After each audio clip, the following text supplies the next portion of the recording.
ஏற்பட்டு விலகும் கவனம். இன்னொரு பக்கம் பார்த்தீங்கன்னா சனி பகவான் உங்கள் லக்னத்திற்கு 5ஆம் இடத்தை பார்க்குறார். 5ஆம் இடம் அப்படின்னாலே உங்களை பொறுத்த வரைக்கும் ஒரு பக்கம் மகிழ்ச்சி, இன்னொரு பக்கம் சந்தோஷம். புதுசாக உங்களுக்கு ஏதாவது லவ் அஃபேருக்கான பாசிபிலிட்டிஸ் உண்டு. ஆல்ரெடி அஃபேரில் இருக்கிறவங்களுக்கு லவ் சக்ஸஸ் ஆகியது மேரேஜில் முடிவதற்கான வாய்ப்புகள் உண்டு. அதுலேயும் ரிஷப லக்னத்தில் பிறந்தவங்களுக்கு இந்த மாதம் உங்களுடைய 7ஆம் இடத்துல இத்தனை கிரகங்கள் இருக்கிறது. யாருக்கெல்லாம் ஆண் பெண், யாருக்கெல்லாம் திருமணம் இது வரைக்கும் நடக்கலை அல்லது திருமணம் தள்ளி போயிட்டுருக்கு, எப்போ நடக்கும் தெரியலைங்கிறவங்களுக்கு திருமணத்துக்கான சோர்ஸஸ் இந்த மாதம் உண்டு. அது சம்மந்தப்பட்ட பேச்சுவார்த்தைகளாவது இந்த மாதம் இருக்குது.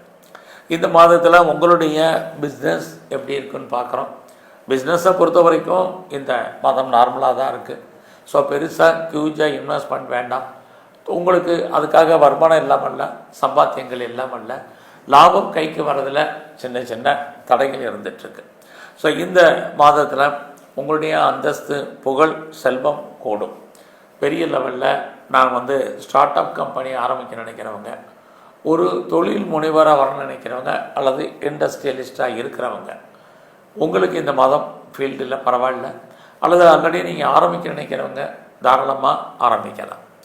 எது எப்படி இருந்தாலும் இந்த மாதம் உங்களுடைய நண்பர்களால் உங்கள் வாழ்க்கையில் மாற்றம், மகிழ்ச்சி, சந்தோஷம், ஏற்றம் அத்தனையும் இருக்குது. ஸோ உங்களுடைய மூத்த சகோதர சகோதரிகள் இருந்தால் அவர்களால் நன்மை. இந்த மாதத்தில் உங்களுடைய முயற்சி ஸ்தானத்தில் குரு இருக்கார். ஆக இந்த மாதம் 11ஆம் தேதிக்கு அப்புறம் உங்களுடைய எண்ணங்கள், சிந்தனைகள் செயலாக்கம் வரும். குறிப்பாக இந்த மாதம் உங்களை பொறுத்த வரைக்கும் நீங்கள் கலைத்துறையில் இருக்கீங்க அப்படின்னா நல்லதொரு ஏற்றம் உங்கள் வாழ்க்கையில் இருக்குது. புகழ், அந்தஸ்து கிடைப்பதற்கான சூழ்நிலைகள் இருக்குது. பட் பெருசாக லாபம் இருக்குமான்னா இந்த மாதம் இல்லை. ஸோ இந்த மாதத்தில் அரசியலில் நீங்கள் இருந்தீங்கன்னா உங்களுக்கு இந்த மாதம் 16ஆம் தேதி வரைக்கும் அரசியலில் நீங்கள் உங்களுடைய எதிரிகளை வெற்றி கொள்வதற்கான வாய்ப்பு நல்லா இருக்குது. அதுக்கப்புறம் சுமார் பெருசாக யூக வணிகங்கள் எல்லாமே நார்மலாக தான் இருக்குது. அது ரேஸாக இருக்கட்டும், லாட்ரியாக இருக்கட்டும், ஆன்லைன் பிஸ்னஸாக இருக்கட்டும், ட்ரேடிங்காக இருக்கட்டும், எல்லா விஷயத்துலேயும் இந்த மாதம் பொறுமை.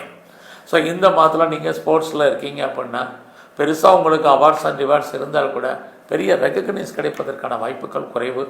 ஸோ இந்த மாதத்தில் உங்களோட முயற்சிகள் பெரிய லெவலில் எஃபர்ட் எடுங்க. உறவுகளால் நன்மை, மகிழ்ச்சி, இதெல்லாமே இந்த நவம்பர் 11க்கு அப்புறம் உங்களுக்கு ஏற்படுவதற்கான வாய்ப்பு நிறைய உண்டு. ஸோ இந்த மாதத்தில் நீங்கள் எங்கெல்லாம் பெண் தெய்வம், குறிப்பாக சிவன் கோயிலில் இருக்கக்கூடிய அம்பாளுடைய வழிபாடு, பெருமாள் ஸ்தலத்தில் இருக்கக்கூடிய தாயாருடைய தரிசனம், இது ரொம்ப முக்கியம். எல்லாவற்றுக்கும் மேலாக இந்த மாதம் உங்களுடைய இஷ்ட தெய்வம் எதுவோ நல்ல தரிசனம் பண்ணுங்கள்.